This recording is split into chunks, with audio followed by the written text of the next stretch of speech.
The Buddha taught that there are two factors, one inside, one outside, that are especially useful in gaining awakening. The inside factor is appropriate attention. The outside factor is admirable friendship.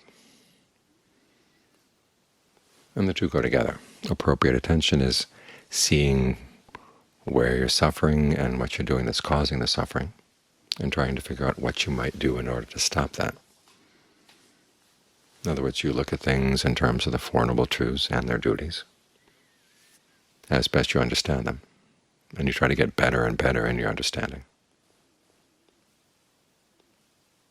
And that's where admirable friendship comes in. You want to be with people who are wise, but not only wise, generous, people who are virtuous, people who have a sense of conviction in the Buddha's awakening and the principle of karma. It's when you see that you're suffering, that's when you begin to be willing to gain influence from outside. Because admirable friendship doesn't mean you just find good people. It means that you also emulate them. Like asking yourself, well, what would the Buddha do in a particular case? And see where in your stable of committee members or somebody might correspond to the closest thing you can think of what the Buddha might do. And you try to take on that identity. As the Buddha said, when you find an admirable friend who has conviction, generosity, virtue, wisdom, or discernment, you try to emulate those qualities. You try to develop conviction too.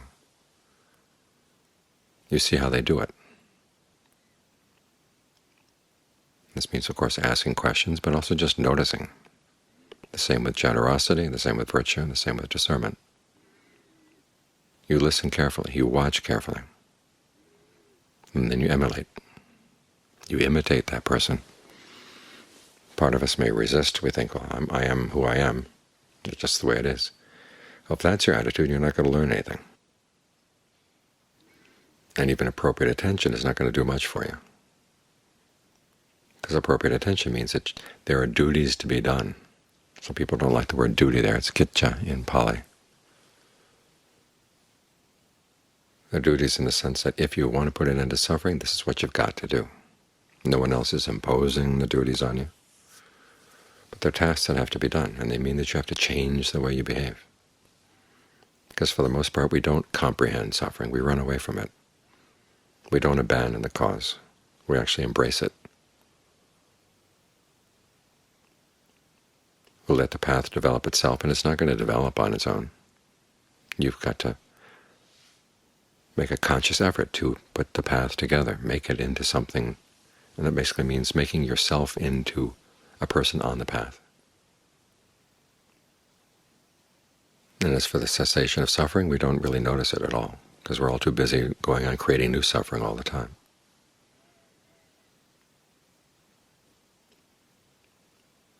So we have to change our ways. And it's because we see that we are suffering. Some place in us is honest enough to see that we're suffering, and is willing to admit, yes, I'm at least part of the cause. That's when you're going to be looking for outside help. And that's when you want to find good people to look toward, so that they can actually share genuine wisdom, genuine discernment with you. And what do they teach? Well, they teach that the cause for your suffering is inside. They're happy to share what they know, but all the work is yours to do.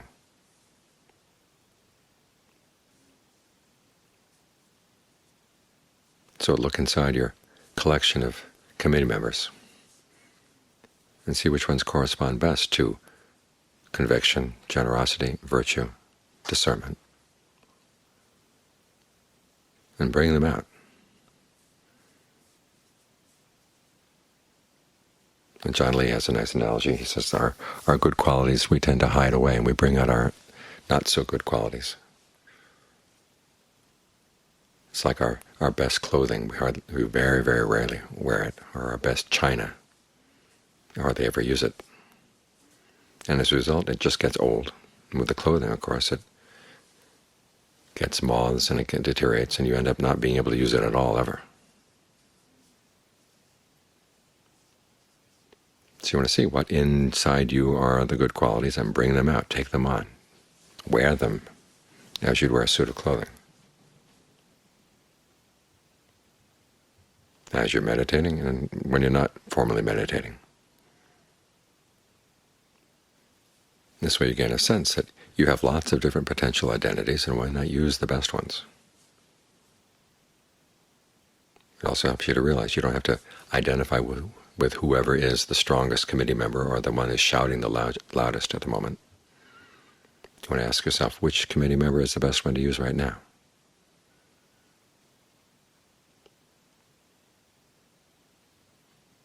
It requires effort, and part of us doesn't like that because we think, well, an enlightened person just acts naturally. Well, what's natural for an enlightened person or an awakened person is natural because that person has worked at developing good qualities. We can't clone awakening. But one thing you do notice about an awakened person is that he or she has many different identities, many sets of clothing, many sets of identities or roles. Well, they've developed that ability because they've consciously tried to find out which person inside them is the one who should be acting now, the one who should be making decisions now.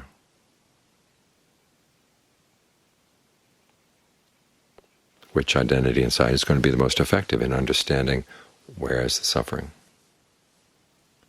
Which one is going to be most effective in abandoning the cause? This is how appropriate attention and admirable friendship go together. The text usually lists admirable friendship first and followed by appropriate attention, but these two qualities help each other along. They're in what the Buddha calls the factors for stream entry. It sounds pretty exalted, but they're very basic. It starts with admirable friendship, then moves into listening to the true Dharma. And the Buddha gives you standards for understanding what is true Dharma and what's not, like when he taught to Gotami. Does this particular Dharma lead to being unfettered? Does it lead to dispassion? Okay, those are the goals. Does it encourage you to put out more effort? Does it encourage you to be less entangled with people? Does it encourage you to be more content with your material surroundings?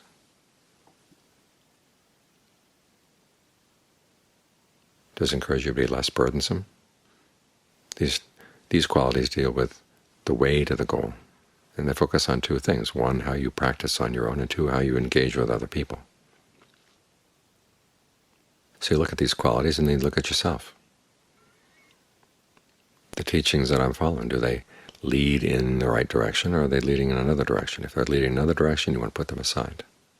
No matter how much you may hold to them or how much you may like them, you have to realize these things are making me act in ways that are unskillful. So if it's a Dharma that teaches you, well, just be natural. Look at what it's doing to your life. Okay, it's obviously not the Dharma. You've got lots of different roles in here. And just because one role seems easiest at the moment doesn't mean it's the best one, or doesn't necessarily mean that it's you. After all, it is a role. All these things are fabricated. Your feelings are fabricated. The voices in your mind are fabricated. It's just that some are more habitual than others, and it's very easy to fall into the groove of old habits. What's the rut of old habits? And if you're not careful, you can be like the ruts that develop in snow in the winter. The car that went before you went over the side of the cliff. Well, you're going to go over the side of the cliff too if you don't get out of the ruts.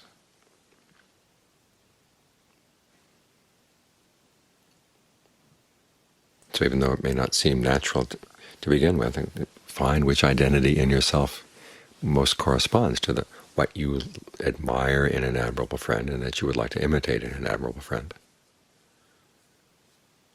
And that's not how you just have admirable friends, but also you have an admirable friendship.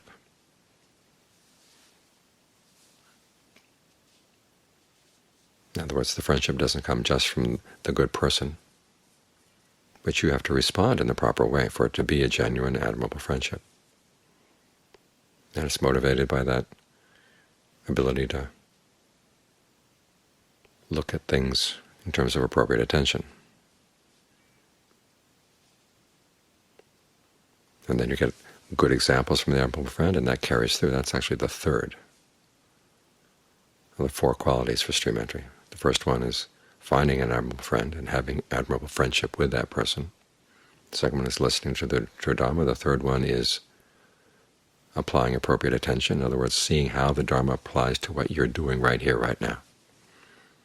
As with the Four Noble Truths, they're not just four things to think about.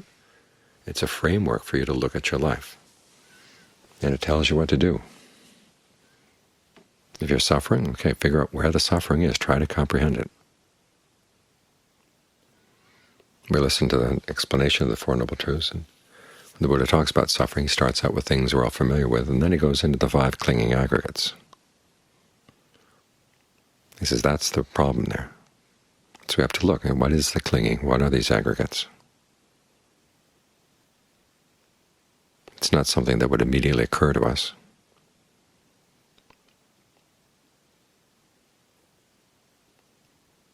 But we look into it. We try to comprehend these things. And then when we comprehend, okay, then the next step is practicing the Dharma in accordance with the Dharma. That was Ajahn Mun's motto.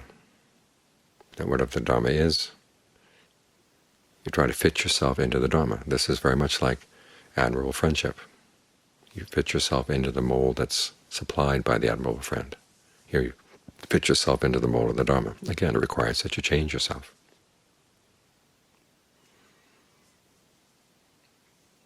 This is very different from the way most people approach the Dharma. They want to change the Dharma to fit themselves, or they want to study it from outside and not get committed. But the Dharma is there for you to be committed, because in following it you put an end to your suffering.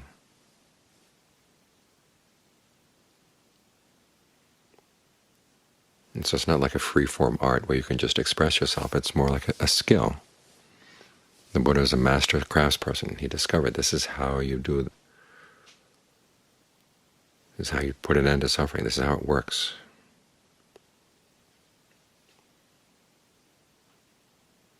And we owe it to him to give his teachings a try, a fair try, which means trying to maintain them as they are and follow them as they are, because that's the only way you can give them a fair trial.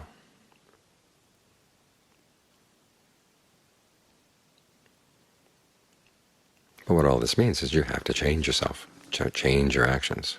If you think of yourself as a thing, it's difficult, but you begin to realize that your senses of selves are different kinds of actions. It's like you've got a whole wardrobe,